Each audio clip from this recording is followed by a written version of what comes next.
seu amor pela obra de Deus.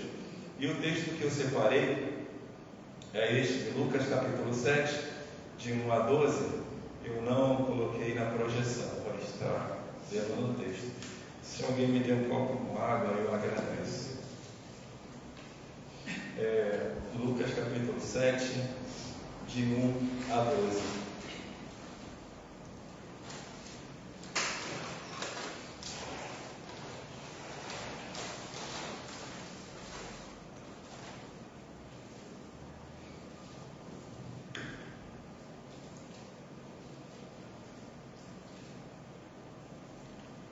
O Evangelho de Lucas capítulo 7, versículos de 1 a 12.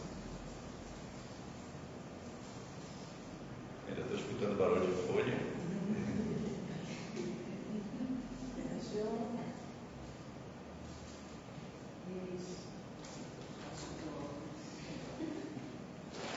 Diz assim a palavra do Senhor: Tendo Jesus concluído todas as suas palavras dirigidas ao povo, entrou em Cafarnaum.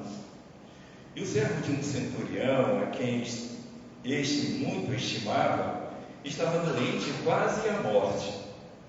Tendo ouvido falar a respeito de Jesus, enviou-lhe alguns anciãos dos judeus. Enviou-lhe alguns anciãos dos judeus, pedindo-lhe que viesse curar o seu servo. Estes, chegando-se a Jesus com instância, lhe suplicaram, dizendo: Ele é digno que lhe faças isto, porque é amigo do nosso povo, e ele mesmo nos edificou a sinagoga. Então Jesus foi com eles, e já perto da casa, o centurião enviou-lhe amigos para lhe dizer: Senhor, não te incomodes, porque não sou digno de que entres em minha casa.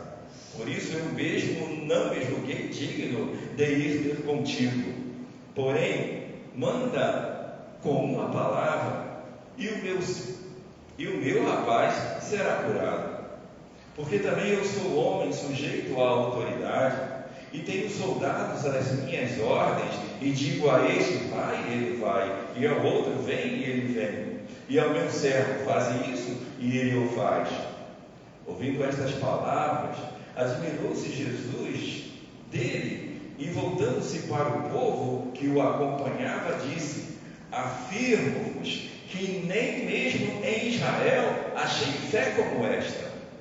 E voltando-se para casa, os que foram enviados encontraram curado o servo. Esse servo esse centurião, ele é bem interessante, né? Ele envia a Jesus alguns amigos dele. Ele não enviou servos. Ele poderia ter mandado servos ou mesmo soldados, que ele tinha os soldados às suas ordens, mas ele mandou amigos para falar com Jesus. E o mais interessante também é que esses anciãos que vão fazer o pedido a Jesus, eles também afirmam isso: ele é amigo do povo de Deus. Parece que esse homem tem uma habilidade de fazer amizade, uma habilidade que cá entre nós tem se perdido com o decorrer do tempo. A gente, como eu disse numa reflexão bem anterior, a gente teve facilidade de fazer amigos quando éramos crianças, né? Mas depois a vida se torna tão corrida, tantas preocupações, tantos anseios, que a gente já não faz amigos tão significativos. A gente faz colegas, os colegas de trabalho. O que são colegas de trabalho? Colega de trabalho, quando você está lá no trabalho junto com eles, no dia do seu aniversário, eles cantam parabéns para você, te dão um presente, mas você sai daquele trabalho, quem é que liga para você no seu aniversário? Ninguém mais lembra de você.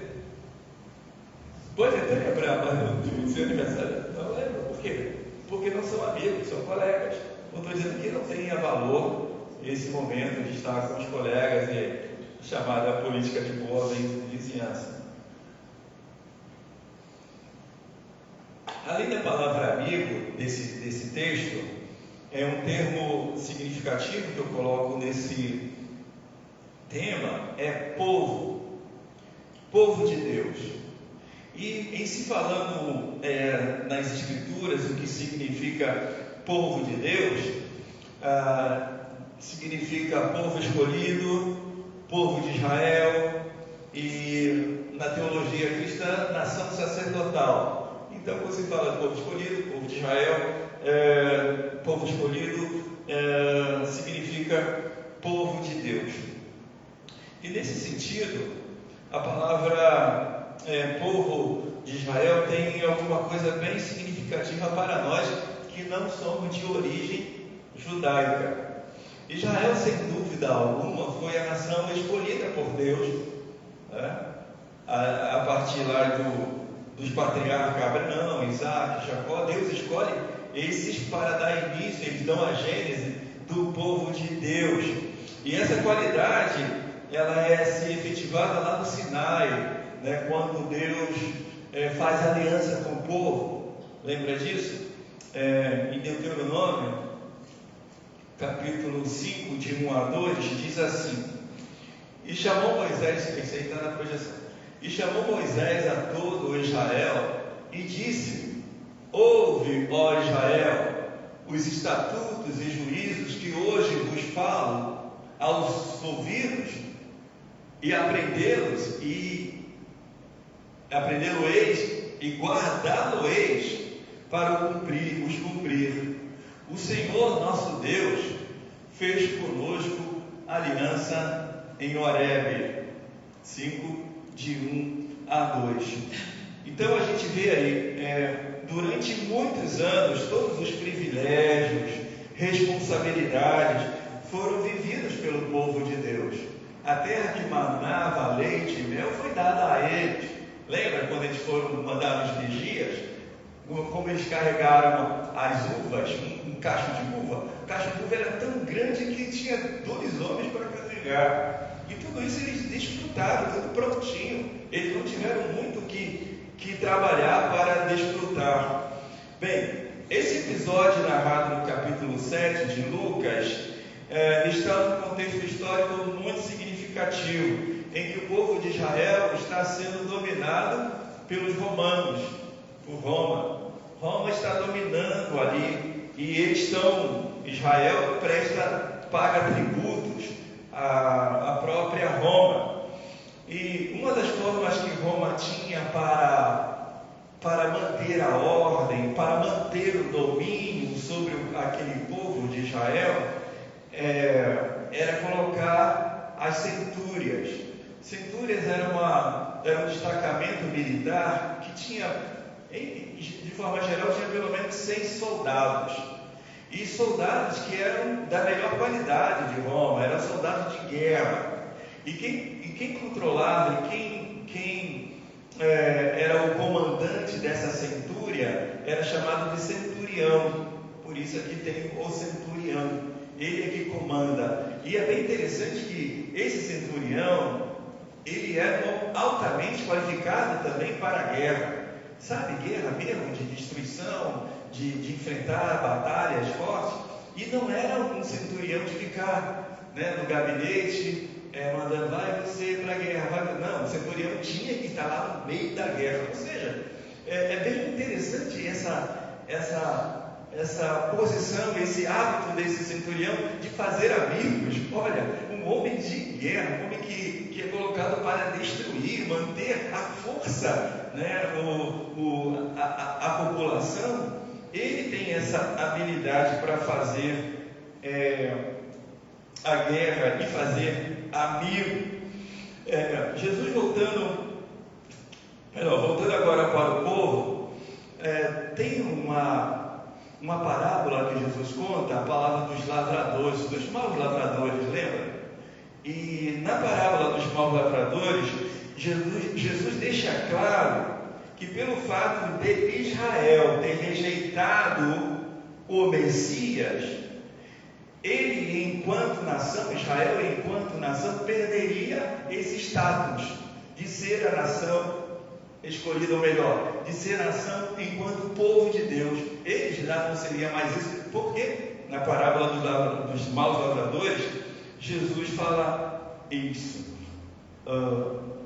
Diz assim a palavra de Deus: disse-lhe Jesus: nunca leste nas Escrituras a pedra que os edificadores rejeitaram, essa foi posta por cabeça do ângulo? Pelo Senhor foi feito isso e é maravilhoso aos nossos olhos. E aí ele diz, portanto eu vos digo que o reino de Deus vos será tirado. Eles rejeitaram os profetas, mataram todos os profetas e por fim mataram o Filho de Jesus. Na parábola dos maus lavradores, Jesus dá esse significado do que vai acontecer. E quem é o povo de Deus hoje? Quem é o povo de Deus? Finalmente, o apóstolo Pedro declara aos israelitas que aceitaram o Messias. Ele diz: mas vós sois a geração eleita, o sacerdócio real, nação santa, o povo adquirido, para que anuncieis as virtudes daquele que vos chamou das trevas para a sua maravilhosa luz. 1 Efésios 2:9. Percebe essa transição? Israel, ainda por amor a Abraão, por amor a Isaac, ainda mantém uma determinada proteção, mas eles perderam o status de ser nação sacerdotal, eles perderam o status de ser o povo de Deus. O povo de Deus agora, quem é? Segundo a palavra de Deus, são aqueles que abandonaram as trevas, receberam a Jesus como seu Salvador. Essa é, segundo o apóstolo Pedro, essa é a nação santa agora, esse é o povo escolhido. Ele entende isso? Alguns ainda não entenderam isso, então fica voltado apenas para Israel. Bem, por esse pano de fundo, eu quero destacar que aquele centurião fora amigo do povo de Israel, da mesma forma que podemos encontrar pessoas hoje que se tornam amigas de Deus, amigos do povo de Deus. Você conhece alguém que não segue o Evangelho, mas de alguma forma se torna amigo do povo de Deus? Se você consegue identificar pessoas assim, provavelmente essa pessoa é uma pessoa que tem a possibilidade mais próxima da fé brotar no coração dele. Tem um evangelista, ele dá um curso de evangelismo explosivo. E ele diz que uma das formas melhores para você evangelizar pessoas mais acessíveis são, em primeiro lugar, aquelas que frequentam a igreja, mas ainda não fazem parte. Esse é o alvo primeiro. Segundo, novos convertidos ainda têm amigos incrédulos. A gente que é mais antigo na fé, a gente vai perdendo os amigos íntimos incrédulos, porque a gente passa a viver em outro ambiente, com outro tipo de pensamento. Então aqueles amigos antigos começam a ficar para trás, não que a gente os deixe para trás, mas que eles propriamente vão se afastando, porque o pensamento deles já não é mais como o nosso pensamento.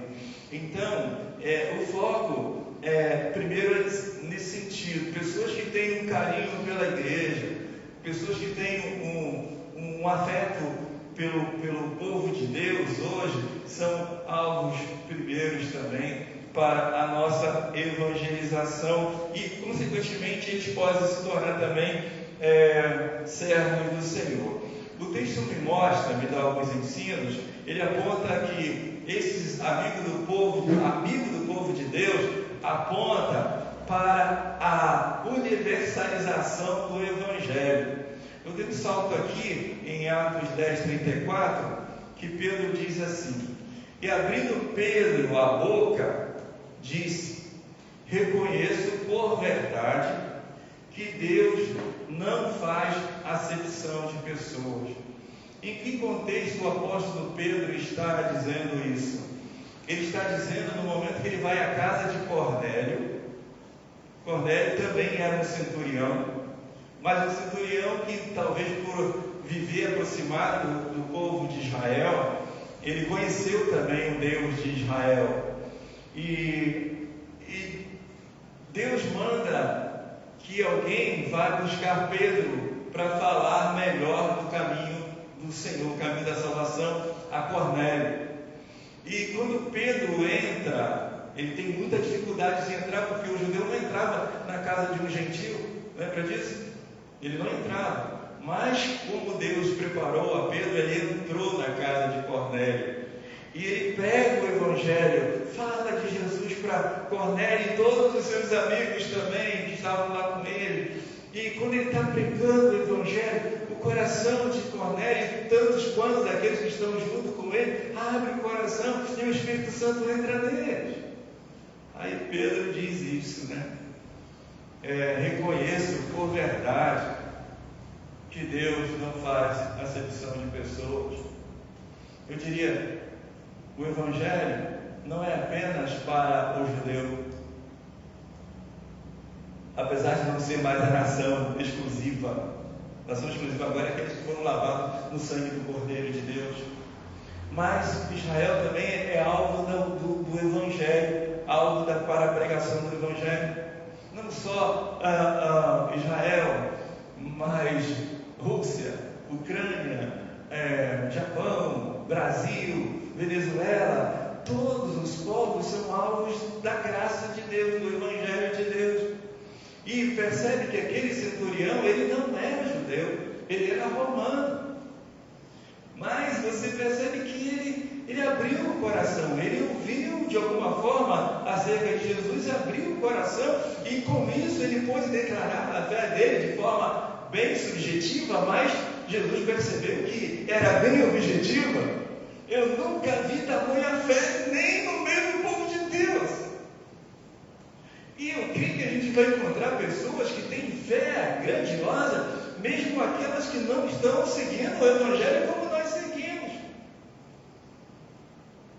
Você vai encontrar em igrejas que não creem como nós cremos, alguns ali que realmente têm o coração voltado para Jesus, mas estão precisando ouvir falar verdadeiramente de Jesus. Um amigo do povo de Deus aponta isso para a universalização do Evangelho. Não foi isso que Deus falou para Abraão? Em ti serão benditas todas as famílias, não é só dos judeus, não? Todas as famílias da terra. E ali, de forma assim, bem devagarinho, o Evangelho vai entrando no coração de não judeu. Segunda coisa, o amigo do povo de Deus aponta para a onipotência de Cristo. O que faz aquele centurião quando ele cai em si? Rapaz, o que eu fiz? Eu estou pedindo para que aquele rabi venha na minha casa. E o que ele fala? Não sou digno. Ele diz, diz uma palavra, que o meu criado vai sarar. Aí ele dá o argumento dele, lembra? Eu sou alguém que também tenho autoridade, mando para um, mando para o outro. Ter autoridade é ter poder, certo? A autoridade tem poder. Alguns usam o poder de um modo indigno. Infelizmente tem poder, mas usa de modo indigno. Mas ele percebeu que aquele Jesus, aquele rabi, tinha poder. E pelo que ele fala, da fala dele, ele reconhece que o poder desse rabi ultrapassa essa dimensão natural. Porque enquanto ele está dizendo assim, eu tenho soldados sob a minha ordem, eu tenho servo sob a minha ordem, eu digo para onde vai, ele faz, então ele precisa de alguém para mandar. Mas ele disse para Jesus, você não precisa, manda uma palavra, e meu servo vai curar. Eu percebo que ele começa a perceber, não sei plenamente, porque a Bíblia não detalha isso, mas deixa implícito que ele já cria no poder onipotente de Jesus, ele pode todas as coisas. Eu creio, meus irmãos, que a palavra de Deus. Como diz, o apóstolo Paulo, a fé vem pelo ouvir, e ouvir a palavra de Cristo. Como é que ele conheceu a Jesus? Ele não conheceu Jesus fisicamente. Conheceu? Não, ele não conheceu a Jesus fisicamente, pessoalmente. Ele não se achou nem digno de ir ao encontro de Jesus, muito menos na casa dele. Ele não teve esse contato com Jesus. Mas eu creio que, como ele era alguém que deveria manter a ordem, da cidade que estava, certamente ele tinha pessoas que informavam a ele o que estava se passando. Tem um movimento ali que está arrebanhando muita gente. E quem é que está liderando isso? Ele, como um bom centurião, um bom governante, ele teria que saber o que está acontecendo. Quem é o líder? E informou. O texto diz, e ouviu falar de Jesus. Eu creio que ele ouviu aquelas coisas maravilhosas. Aquele homem é de outro mundo. Ele conversa com todo mundo. Ele toca nos leprosos, os leprosos são curados. Ele toca no cego, o cego é curado. Ele fala, você não deve odiar os seus inimigos, mas amar os seus inimigos. Não amaldiçoar, mas abençoar os que nos perseguem. E ele vai ouvindo tantas coisas acerca de Jesus. E ele, quando precisa, tem alguém que pode. Alguém que pode. A fé vem pelo ouvir. E às vezes a gente precisa falar de Jesus mesmo à distância. Hoje o que não falta para a gente é meio de falar à distância. Ora, você tem o seu celular, você tem a internet, você pode falar com o mundo inteiro à distância. Porque a fé vai brotar a partir do momento que ele escuta. O amigo do povo de Deus aponta para isso, para mim também, que Jesus tem todo o poder. Não há nada que ele não possa fazer, principalmente nesse aspecto de gerar fé no coração de qualquer pessoa. Terceiro, o amigo do povo de Deus aponta para o paradoxo do crescimento da fé. Paradoxo são ideias completamente contrárias. Por exemplo, o paradoxo da cruz. A cruz, para o povo daquela época, era uma morte vergonhosa. Era uma morte desprezível. Os piores elementos eram colocados na cruz.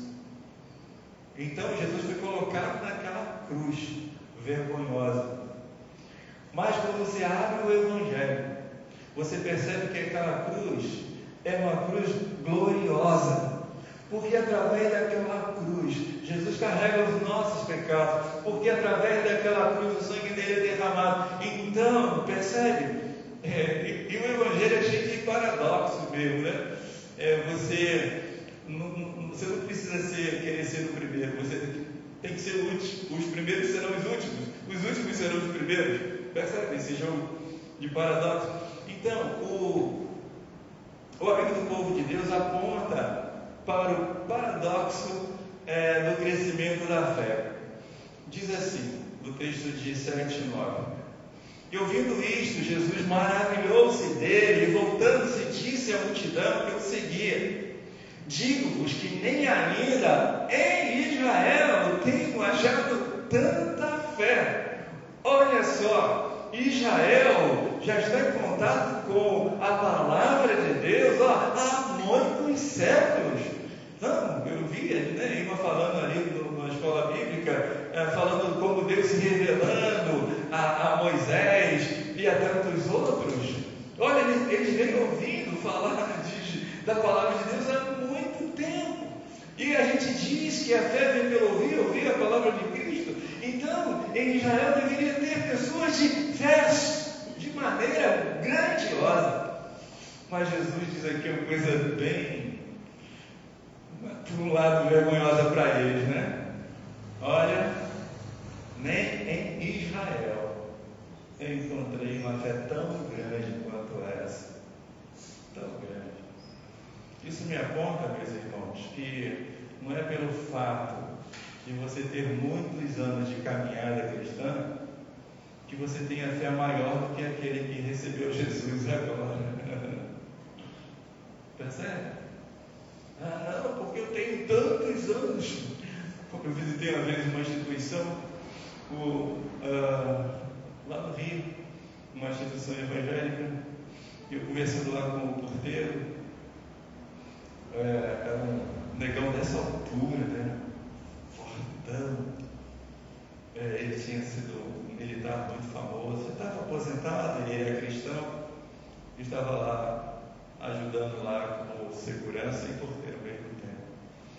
Aí eu conversando com ele, sentei ali, quando entrando, aí eu fiz uma perguntinha a ele, assim, uma perguntinha facilzinha de responder. Eu falei assim: o senhor sabe quem foi o discípulo do amor? Nossa, o irmão virou uma fera. Sabe quem sou eu? Sabe quem sou eu? Eu sou o diabo matando terra, não sei o quê. Eu fui o apito de ouro da PM, eu estou lá. Tá bom.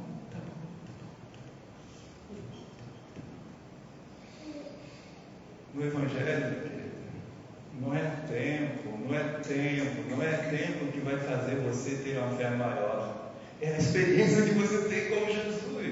Tem pessoas que vão nascer em igreja, crescer em igreja, mas nunca terão fé em Jesus. Você vai conhecer pessoas que conhecem a Bíblia de capa a capa. Quantas vezes a gente encontra elas no meio da rua, conhece de capa a capa, mas não tem a fé salvadora, não tem fé em Jesus.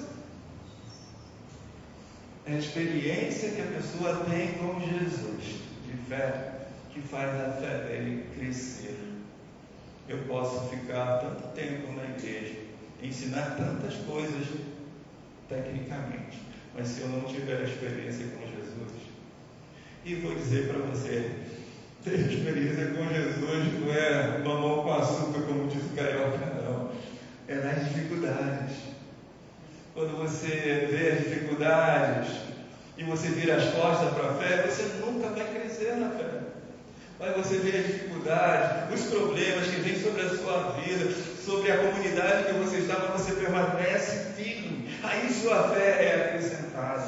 Não é assim que Paulo diz? A experiência produz a perseverança, a esperança produz a experiência, perseverança. Isso vai aumentando a nossa fé. Mas a gente tem que ter essa certeza. Não é pelo tempo que eu tenho de leitura de Bíblia, que eu tenha de caminhada como membro de uma igreja, ou o título que eu tenha. Percebe quantas pessoas aquele senhor centurião, na linguagem popular, botou no bolso, não foi essa a intenção? Quantos sacerdotes, quantos doutores da lei não teve fé como aquele que não era da caminhada com o povo de Deus?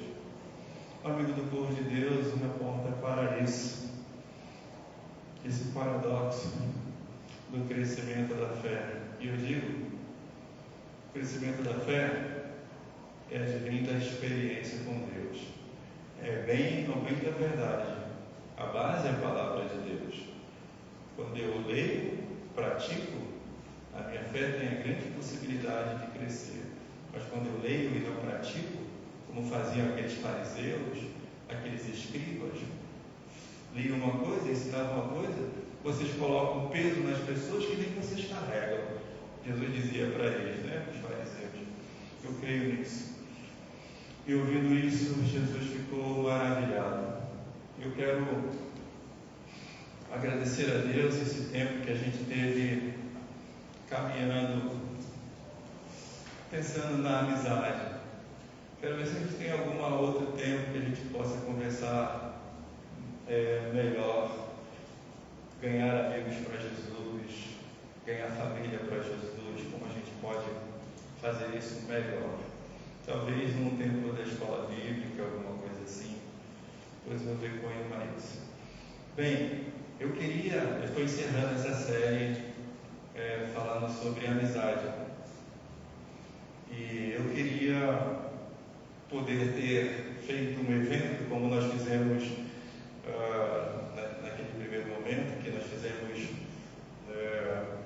comunhão com a família, esse é comunhão com os amigos. Nós fizemos a pizza, né, com a família, foi uma noite muito linda. Eu queria fazer, encerrando essa série de comunhão com os amigos, fazer um encontro, mas eu confesso que eu não encontrei na minha cabeça um espaço para isso. E aí eu compus uma música sobre a amizade. Eu vou cantar.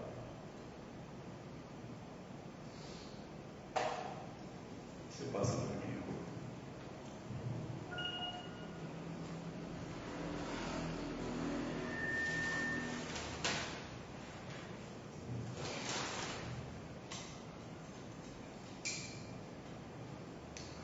Não preciso disso.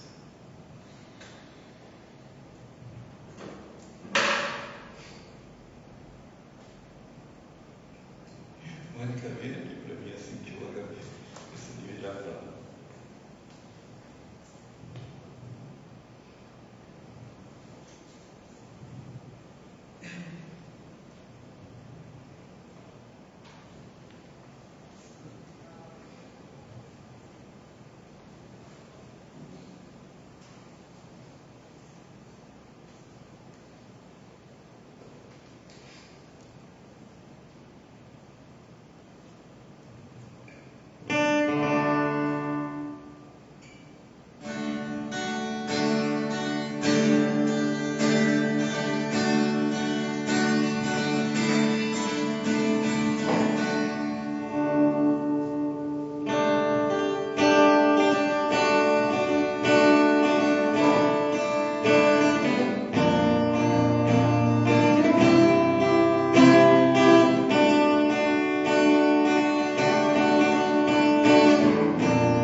Filho de Deus e Senhor.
Senhor.